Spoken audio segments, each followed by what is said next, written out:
Good day everyone, we are the Group 2 from F11A and we are here to present you the story of the film The Boy Who Harnessed the Wind as well as the importance of this story to the UN Sustainable Development Goal and also to relate the story subject to the contemporary setting of the Philippines. So to begin our presentation, here is the story of The Boy Who Harnessed the Wind. The film The Boy Who Harnessed the Wind is based on a true story of William Kamkwamba, a young Malawayan who built a wind turbine to save his village from hunger. The story starts when John Kamkwamba, the owner of the land in Cofesa, died. The name of the land was transferred to the name of his eldest son, Jeremiah, instead of the name of his brother, Trywell, who was more concerned about their property, profession, and lifestyle that would provide them food on a daily basis than the money they would get if the trees on their land were sold.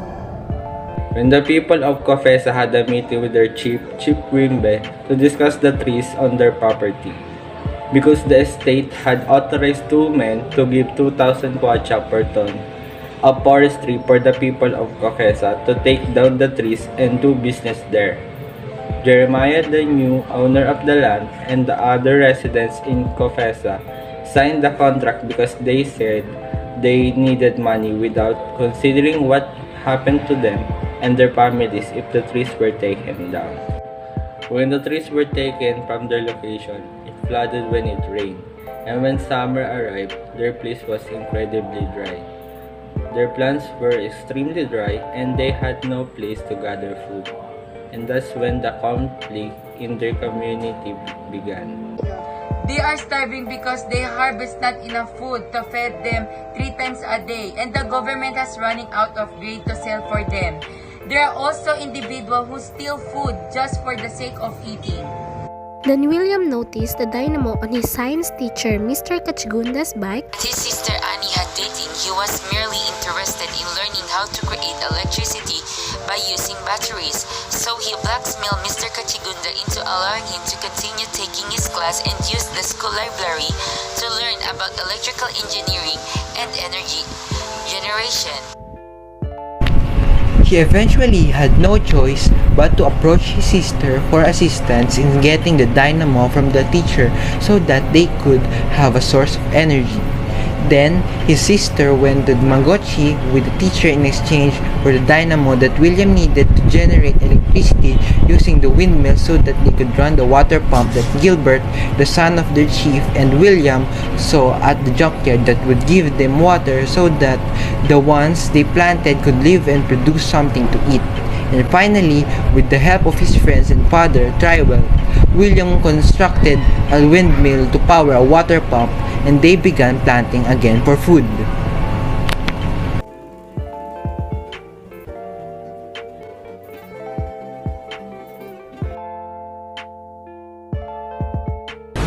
The goal of UN Sustainable Development is to set a vision for a world free from poverty, hunger, and disease.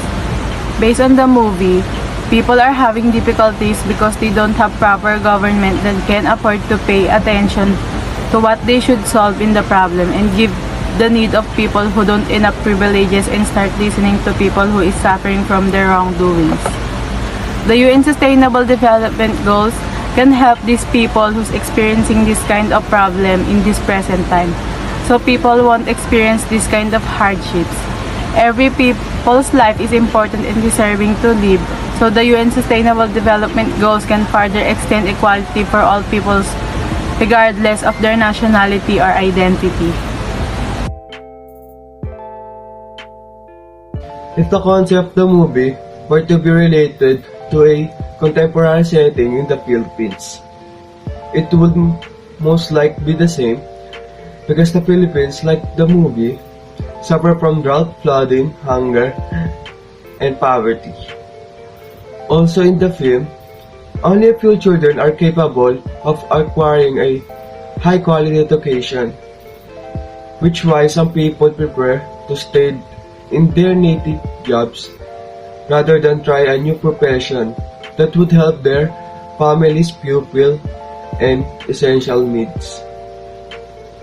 As portrayed in the film, the Philippines economy might be also collapse and the country may face hunger and malnutrition as a result of the government inaction.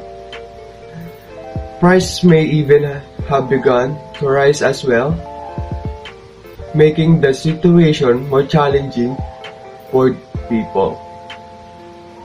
The farmers who sacrifice their property in order to have enough money in the film seems to be occurring to our farmers here in the Philippines. They are obligated to sell their land to the privileged in order to provide their families. In all of these similar events that occurred in the film and occurring in our lives here in the Philippines, we can conclude that not everyone is privileged to study or have enough money for the necessary finances or daily life such as education and healthcare. Not everyone has the ability to eat 3 meals a day due to lack of money or due to lack of stable work. At such time, we must fortify our emotion even more in order to withstand the constant difficulties that comes in our lives. The practical and realistic action that I must recommend to promote in order to achieve the UN Sustainable Development Goal is to unify, always think about and plan for all of the difficulties that arise in our lives. We must also learn to listen to and trust the opinions of our peers in order to come up with good ideas and decisions for the sake of our economy and community. We must be practical in life as depicted in the film and learn to endure what is given until the moment will come when we too will be able to get up in life. And the most essential thing we can do is take care of our environment or whatever is around us, since we will regret it until it is merely damaged. Nature helps a lot for the planet. It provides us food, can clean up plastic pollutants, and also has an impact on our health. That concludes our presentation. Thank you for listening and viewing our presentation. We hope that you've learned something from it.